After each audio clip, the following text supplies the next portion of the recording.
Craig David. It is an honor to speak with you today. Pleasure's Once all mine. again, Nye McGee with EUR Web. Thank you for giving me your time to speak about your new single, In Your Hands, your In your first new hand. release in 2 years. What inspired this deeply emotional, optimistic single, and how Mm. do you hope it resonates with your fans? You know what? It felt very divinely guided. When I was in the studio, and I never really overthink it when I'm in the studio, so I'm just like recording and vibing. I hear a little guitar riff, and then I'm in. The melodies are flowing, and I just have to step aside and just to make sure we capture them. But there was something about creating the context of going back and speaking to my younger self. If I could go back and speak to the kid that was writing Born to Do It, what would I say? Like, what would be that moment? And when I really deeped it, I was just like, I would like to not even say anything. I'd like to just observe and watch just this creation happening where every choice and every move and I can't come out to come and play football right now. I need to finish this song, which would have been Fill Me In, or would have been 7 days, or would have been Walking Away. To see that and to see that the passion and excitement as a young kid growing up, just to bottle that up and continue it all the way through. And everything, every choice in the ebb and flow of life will land you to where you are right now. So I felt like that was a real important message for everyone to be able to tap into their inner child and to recognize how innocent and beautiful and sweet and charming and creative and incredibly intelligent the heart spaces of guiding us before it became like you get to an adult and then somehow it got mad serious and we start to forget the child that just wanted to, can we just play? The last time I checked, it was fun, but I don't know if you want to do the serious face. And I know you got responsibilities, but can we just go get a chocolate bar or some ice cream and just calm? Like, so it's that I wanted to get out of the song. And then the chorus is such a well-known chorus that when I finished recording the song, I didn't have that chorus. And it was only as I was walking out the studio that I started humming the melody to In Your Hands. And I ran back in and I just said to Mike, the producer, I said, I don't know about this, Mike, but I just think this is coming through. I don't know. I haven't sung this song for years. And he's just like, bro, that just sounds like the one. Let's just cut the vocal and we'll live with it. Live with it for like 7, 8 months. Kept coming back to it. Kept feeling so good. And it was more of a courage of just getting out of the way and allowing it to be, because something divinely came through to do that.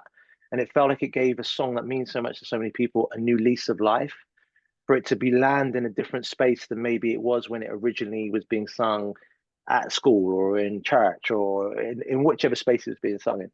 So I'm so grateful I did, because the response has been phenomenal. I'm really happy. Do you know what? It's like when it's funny because if you could hear somehow when I'm writing songs or when especially around guitar music, which is very synonymous with my music from when I started off with Fill Me In and with 7 days and Walking Away, and it always ends up being around a strummed guitar. So when I'm hearing that and I'm just like, but then I go automatically into R&B. So for me, if you took out the four to the floor drums on this and you just go, I was a young boy, I was a young boy, I was 12 years, could have been younger, must have been under something. So man, it's R&B, it's slow jam to me. So I always approach it from this. R&B is in my blood, it's in my veins, yeah, it just runs through me. So I always go there, and then the production tweak lands it into different spaces, and I find that that's really served me well, because I can always be R&B, but it allows me to walk into different spaces, having seen that sometimes you need the R&B drums, you need it to be acoustic, and then sometimes you need that four to the floor just to give you that bounce that just takes you here. So I just feel like I'm glad that always starts where it always starts, because like in my head, I can see someone dancing like this, but in my head, I'm like, you have no idea. This is just a slow jam to me, just R&B.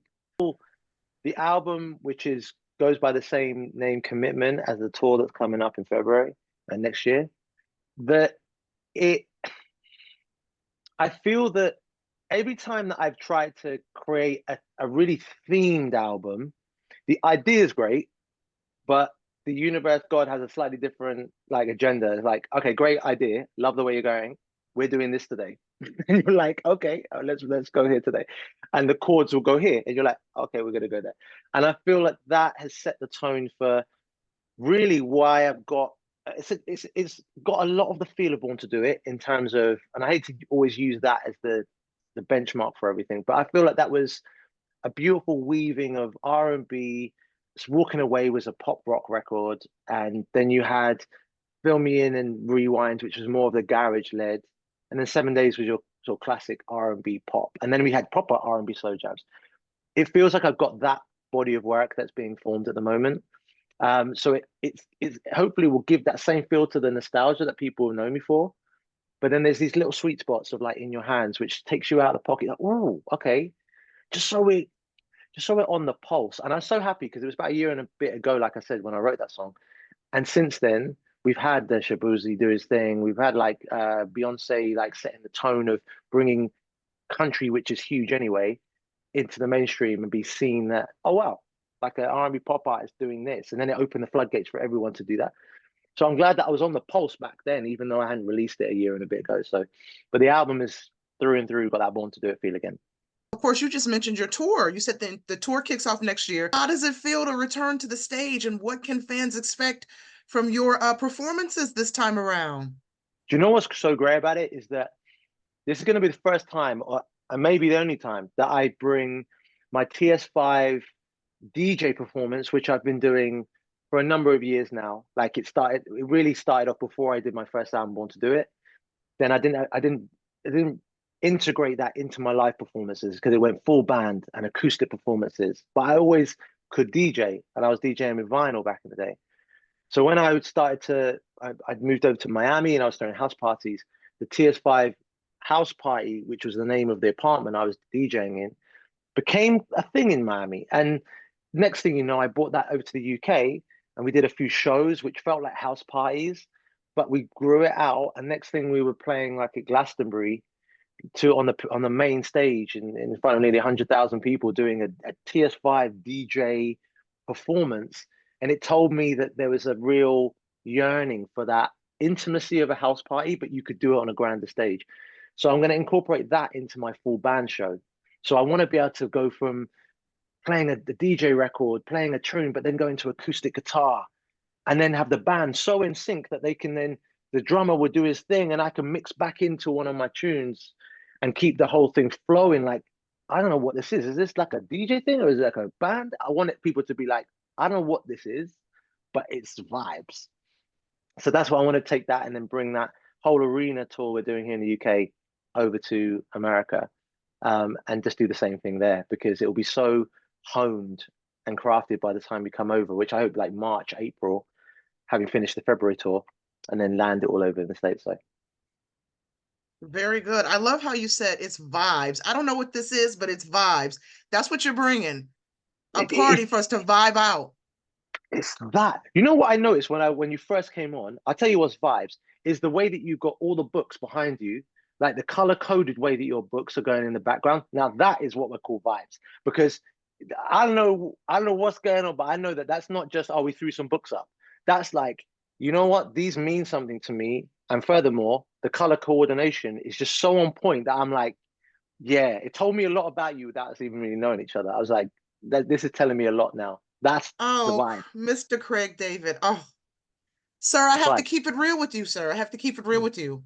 That's someone what else's I office. hope. That's That what would I have been hope crazy. my bookshelf looks like. It's virtual. It's a virtual background. You done me like that. You did me so Yes. well. One, I like it because you're so honest. I got the honesty came out. What a woman you are. You could have left me hanging there. I would have been like, yeah, I had a moment with Nye and she had a wicked background. Well done. Appreciate you. Secondly, whatever Zoom thing you've got going on, yeah, is very good because it doesn't do that weird thing where you feel like you're on a weird background. It looks so good, so I have legit. my bookshelf is half this size, and this is the goal. So I'm projecting virtually. There we go. And I like that. It's like your own vision board behind you. You know what I mean? Like right now, this doesn't even exist. It looks good, but it's not. I'm just literally in a cardboard box right now, just flat, like you can't see. That is so good. Because as I was saying it, part of me was like, maybe Nice in someone else's office, possibly, but I feel like I'm getting to know you. And the fact you're projecting it means that you're manifesting it. I wait for the time I come over and you've got it all locked in. Even half the size of it, it's just same color coded. You know, you're known for creating music that connects deeply with your audience, right? So Mm, with the release of your new single, what message or feeling do you most hope to share with your listeners, especially during these challenging times we're facing? right. Do you know what? One, I love the question, firstly, because it's so poignant, because I feel we're in a time where we need more connection and more communication and togetherness than ever before. Because on the outside, it will seem as if the world is super divided and there's a lot of divisiveness and like it's all coming to an end. But when you tap in, like just our conversation, it shows you how connected we are. It shows you there's laughter, there's empathy, there's humor, there's vibes. You know what I mean? And I feel that the more we can show each other this, the more everyone feels like they're seen and heard. And I know that through music is another way of doing that. It's like I'm really conscious when I'm writing music now that I'm like, I've seen what this has done for people. I've seen people who have met their partner, they remember that moment with who they're with. This song has helped them through a hard time. It makes me feel like, wow, music truly is a form of healing. And it doesn't need to be preached. It's just a thing of like, create that, let it hit the heart, it will do the work, move out the way. And you're doing that too, by the way, that you're holding a really safe space for people to share their stories and then you to be able to share that with the world. So we're all in this dance together. And I think the more we let each other know that, the more we feel connected as opposed to divided, you know? Mr. Craig David, when does the album drop? I'm looking at my notes. Is it out already or do we have a release date? We're When? literally mixing and mastering as we speak. So I'll be done by the end of this year. So it will be ready to go out top end of next year. So within that window of the first quarter of next year, we'll have some album freshness coming your way. So we just need to tap in with you on social media to stay up to date. Perfect. Absolutely tap in, and I'll make sure that you know personally because we need to slot this CD onto that bookshelf in the behind you right there. We need to slot it right in, so it's like you could do it like a CD shelf, not necessarily just my tunes, but a CD of CDs. They're classic now. We used to, Yes. but back in the day, we used to be like, "Wow, I got too many CDs. I want to put it in one of those little folders, yeah, to keep it in." Now people want to try and create a nice CD collection, make you feel that nostalgia again. And you'll be able to get some good deals on CDs now. The CDs are cheap, cheap, cheap, cheap. eBay will give you a whole bundle for 500 CDs. They just want to get them out the warehouse. All different tunes, all R&B. And you land there, you see, pick up some Joe, a little like, you know what I mean? You pick up, Destiny's Child from back in the day, maybe a little Stevie in there. Woo, you're in for a treat. Beautiful. Some old school Craig David. Hey, I didn't want to say anything, but you know what I mean? It makes sense, right?